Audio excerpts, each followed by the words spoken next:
गुणधर्म पढ़ लिए हैं। तो समान आवेश प्रतिकर्षित करते हैं और असमान आवेश क्या करेंगे, आकर्षित करेंगे। तो वस्तुओं को आवेशित करने की भी कुछ विधियां हैं। सामान्य विधि तो पढ़ी अपन ने घर्षण द्वारा, लेकिन उसके अलावा भी दो विधियां और अपन थोड़ी थोड़ी पढ़ेंगे इनको। तो 1 नंबर तक के प्रश्न इसमें भी बन सकते हैं। पहली विधि तो वही पढ़ने वाले अपन। पहला है घर्षण द्वारा आवेशन, जो अभी अपन ने पढ़ा है घर्षण द्वारा। कि अपन ने स्केल लेके सूखे बालों में घुमाई, कांच की छड़ लेके अपन ने रेशम के कपड़े पे घुमाया, तो ये इसके अंदर इलेक्ट्रॉनों का क्या हो जाता है, स्थानांतरण हो जाता है। अगर इलेक्ट्रॉन की कमी आ जाती है, फर्स्ट ऑफ ऑल समझेगा, अगर इलेक्ट्रॉन की कमी आती है तो कौन सा आवेश उत्पन्न होता है वहां पर, धनात्मक आवेश। कौन सा उत्पन्न होता है, धनात्मक आवेश, यानी पॉजिटिव की वृद्धि हो जाएगी, प्रोटॉन की वृद्धि हो जाएगी। तो इलेक्ट्रॉन की कमी होगी, अगर आदान प्रदान में इलेक्ट्रॉन की कमी आती है तो वस्तु वो धनात्मक कार्य करेगी। अगर इलेक्ट्रॉन की अधिकता हो गई, इलेक्ट्रॉन पर कौन सा आवेश होता है बताया मैंने, ऋणात्मक आवेश होता है। कौन सा आवेश होता है इलेक्ट्रॉन पर, ऋणात्मक आवेश। अगर इलेक्ट्रॉन की कमी आ गई, इलेक्ट्रॉन खुद ही कम पड़ गया, नेगेटिव कम पड़ गया, इसका मतलब धनात्मक बढ़ गया, तो वो वस्तु धनात्मक हो जाएगी। और इलेक्ट्रॉन की अधिकता आती है, यानी नेगेटिव बढ़ गया है, तो वह वस्तु बन जाएगी ऋणात्मक।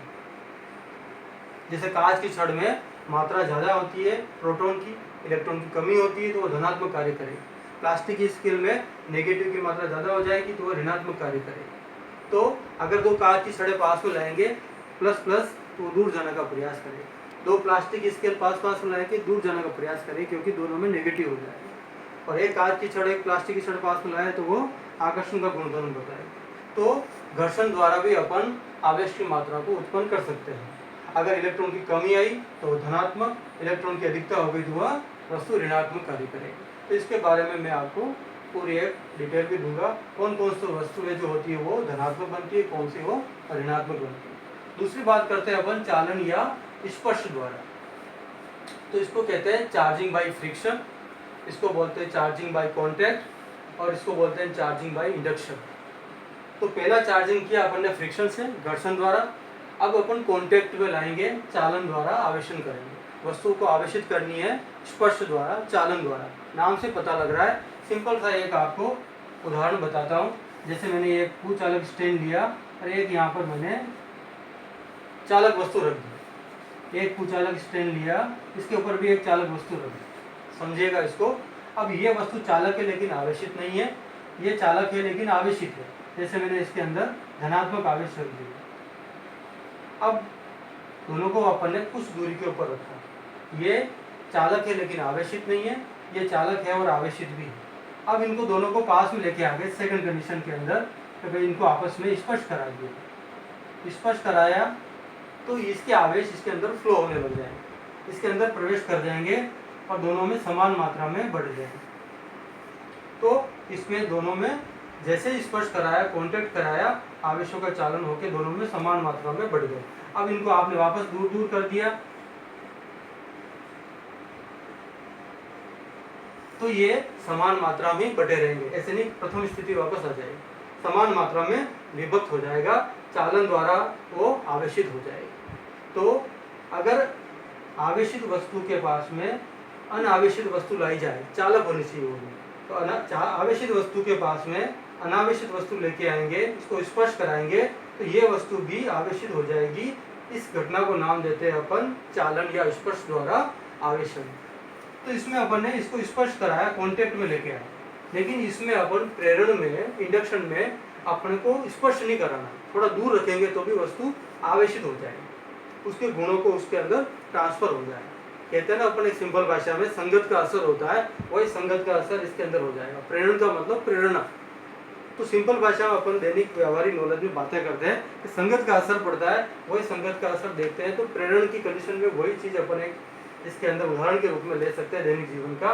जैसे प्रेरण के अंदर मैंने एक चालक छड़ ले ली, यहाँ पर जो नेगेटिव आवेश है, एक चालक छड़ ली मैंने, नेगेटिव आवेश है, और एक चालक वस्तु इसके पास में गेंद के रूप में रख दी। गेंद के रूप में कोई चालक वस्तु रख दिए और एक छड़ लेके आए जो नेगेटिव आवेश है, ऋणात्मक आवेश। इसके ऊपर ये जो गेंद है ये उदासीन है। उदासीन का मतलब क्या होता है, उसमें धनात्मक आवेश और ऋणात्मक आवेश दोनों ही बराबर हो जाते हैं। जब दोनों ही बराबर होते हैं तो वस्तु उदासीन हो जाती है। तो चालक है लेकिन उदासीन है, इसका मतलब धनात्मक और ऋणात्मक दोनों ही आवेश हैं लेकिन बराबर है। अब मैं ऋणात्मक क्षण लेके आऊँगा और इस कंडीशन के पास में लेके आता हूँ, तो इसके नेगेटिव आवेश, इसमें भी नेगेटिव पॉजिटिव दोनों ही है, तो ये ऋण मिलके नेगेटिव आवेश को क्या करेगा, प्रतिकर्षित करके दूर फेंकेगा। सिंपल भाषा में समझना, तो प्लस प्लस तो बच जाएगा और इसके कारण माइनस माइनस बाहर की तरफ आ जाएगा। कहाँ आ जाएंगे, बाहर की तरफ। अगर इसको अपन ने भू संपर्कित कर दिया, अर्थिंग कर दिया, भू संपर्कित का मतलब अर्थ से कनेक्शन कर दिया, भू संपर्कित करना यानी इंग्लिश में कहते हैं इसको अर्थिंग करना, तो ये सब नेगेटिव आवेश इसके अंदर चला जाएगा और इस गेंद के ऊपर सिर्फ कौन सा आवेश बचेगा, प्लस आवेश बच जाएगा। तो इसको स्पर्श नहीं कराया, पास में लेके आ गए और उसके द्वारा इस गेंद को अपन ने आवेशित कर दिया। तो प्रेरण के अंदर अनावेशित वस्तु को क्या करना है, बिना स्पर्श किए आवेशित कर देना। अनावेशित वस्तु को बिना स्पर्श किए इसको आवेशित कर देना क्या कहलाता है, प्रेरण द्वारा आवेशन कहलाता है। तो भू संपर्कित के अंदर पृथ्वी की जो कंडीशन होती है, धारिता जो होती है, धारण करने की जो क्षमता होती है पृथ्वी की, धारिता जो होती है बहुत ज़्यादा होती है, अनंत होती है। आगे पढ़ेंगे अपन, और उसका विभव जो होता है पृथ्वी का वो शून्य हो जाता है। तो C बराबर Q बटा V आगे पढ़ेंगे अपन। तो पृथ्वी की ग्रहण धारणशीलता जो होती है, ग्रहण करने की क्षमता बहुत ज़्यादा होती है और विभव उसका शून्य होता है। आगे पढ़ेंगे तो इसके ऊपर से प्लस आवेश बच जाएगा। तो कुल मिला के 3 विधियाँ होती, सिंपल सी याद रखनी है आपको, घर्षण द्वारा आवेशन, चालन स्पर्श द्वारा आवेशन और प्रेरण द्वारा आवेशन। तो ये आवेशों को आवेशित करने की 3 विधियां हैं। और उसके बाद आगे अपन पढ़ेंगे ये आवेशों के और स्पेशल गुणधर्म, विशेष गुणधर्म क्या क्या होते हैं। ओके।